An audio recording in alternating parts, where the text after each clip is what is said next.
Well, I think the first thing that's on full display here at the ANA is brands are doubling down on nailing propositions and really trying to differentiate their propositions. Because in a marketplace where there are a lot of headwinds, your brand truly has to mean something. But the second piece is it's clear that there is real emphasis on multi-channel marketing, so think TV, CTV, digital video, and other channels, which also creates a challenge for multi-channel measurement and measuring the outcomes. There's going to be a greater, and you already see it, a greater emphasis on performance and measurement and outcomes. Speaking of which, there's headwinds, someone might argue, facing the TV industry in particular around how TV audiences and content are measured and sort of valued. What are you seeing in that vein? Well, there's two pieces of that. I think the first piece is there's an awful lot of conversation around currency, and I actually don't think currency's that interesting of a conversation. I actually think the better conversation is around outcomes. And when you think about TV, traditionally it was all about who you reach, not necessarily what impact it made on a business. And there's a variety of ways to actually measure the outcomes of TV.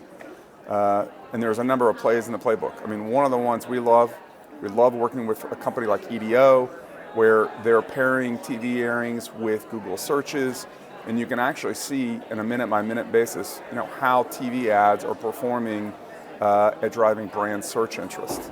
And that's interesting because at the end of the day, search interest is probably the greatest measure of brand health. And so being able over time to change the trajectory of a brand and actually see it in the search intent over time, really, really interesting. Second piece of it is because companies like EDO have built essentially a normalized analysis where they have all the top advertisers across all the top networks, across all the top programs. You can actually see what's working not just for your clients or your business, but also for the competitors. And so it gives you an opportunity to truly understand and actually plan to outcomes, not just simply measuring the outcomes. Why do you think there's room for something like EDO in the market? Why didn't this exist before? It's a good question. So I think it's existed in different flavors over time. I think it took, one is I think EDO's did an amazing job capturing years and years and years of data. And that's the first piece. That's not trivial.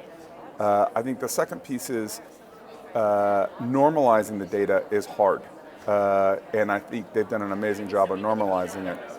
The last piece, I think, at the end of the day too, is I think buyers of traditional TV have traditionally relied on the stability of the reach of linear TV. And no one ever questioned, the reach of TV.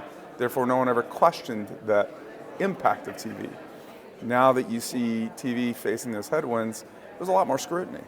And so you see ingenious tools like EDO appear. But you're also seeing other interesting tools appear that are able to measure, cross-channel, not only TV, but CTV, digital video, and being able to equivalize those things. So iSpot's a good example.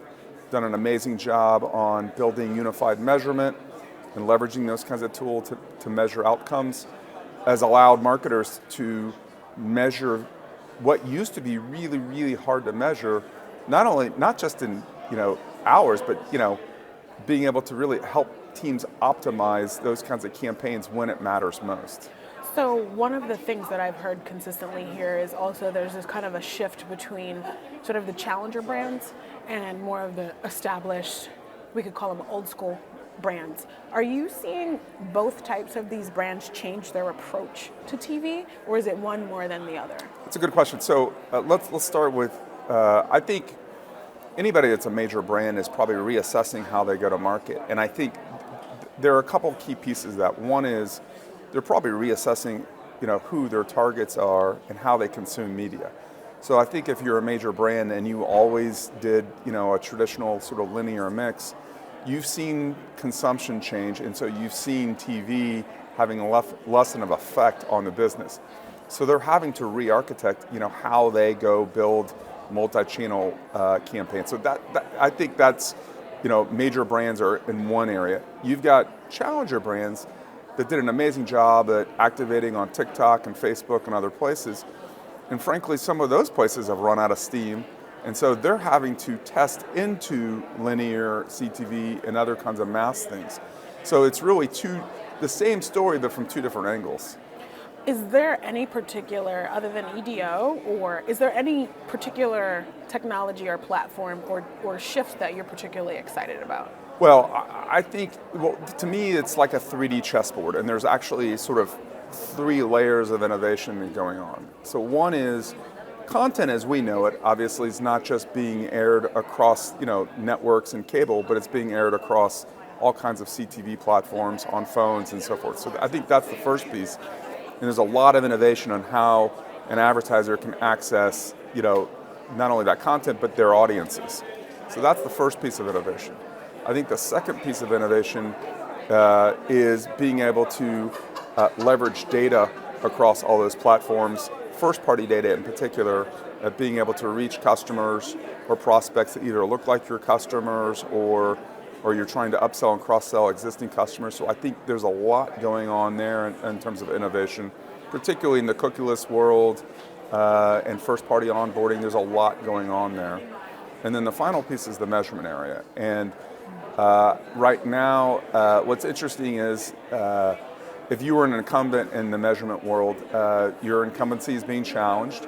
And so, there are a lot of folks coming at it in very different ways. And I think the way we think about it is different brands require different playbooks across all 3 of those planes of the 3D chessboard. And not every brand is the same. So for example, if you're a national brand, your playbook may look very different than if you're a brand that's a retail store or geographically based versus if you're a challenger, D2C brand. And so, you can't just go out with a single playbook. You've literally got to build bespoke plans for each of those kinds of, marketing types.